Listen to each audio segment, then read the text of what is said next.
Over to Rick Santelli in Chicago, see what he's watching. Touched on nat gas earlier. Morning, Rick.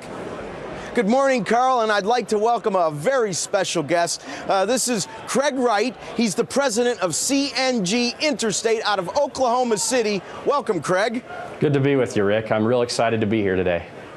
You know, why don't you tell the audience a brief history of what it is your company does, what they manufacture, how long you've been in business, and what your vision of natural gas is for the future of transportation. You bet. First of all, natural gas is America. It's pure America. I started 5 years ago with a vision to be able to bring jobs to the marketplace when we know that the government has been choking those off. It's exciting that, that it opens up so many channels of industry, from manufacturing to all these things. I currently convert primarily pickup trucks, but we do SUVs, cars for consumers and small fleets. Now, how does the government, in form of EPA, who has a very small group of those that install or manufacture that are certified, can you explain, is that a good thing? Is it a bad thing? Do you see it changing? Does it make your business better or worse? It's a mixed thing, and basically there are very few EPA shops that do these certifications on vehicles. The reason why is it's expensive, it's very costly, and it really falls under the same guidance that OEMs are required. So if you have a Ford or a GM or a Chevy out there, they have to follow the same guidelines. But typically the conversion people that want this to happen, they're small business. And that limits their resources. There's low volumes.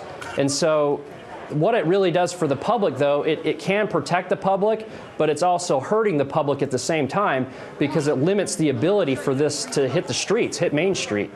So basically, I think my analogy is I have a friend who tried to open up a small business making cookies, and he wanted to do it in his house. And the amount of red tape and the $400,000 ovens is keeping entrepreneurs from getting in. So basically, I think that's the road you're going on. Listen, yesterday the Senate garnered 51 votes for the latest rendition of the Nat Gas Act, or call it the Pickens Rule, whatever you want to call it. Most people think that's a bad thing. You and I don't necessarily agree. Can you expand upon that? Absolutely not. It's frustrating.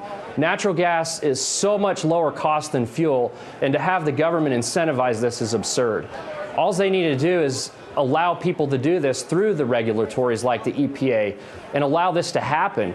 Car manufacturers, it all boils down to this. It's where paychecks come from. And we all know that this crisis in America stems from oil.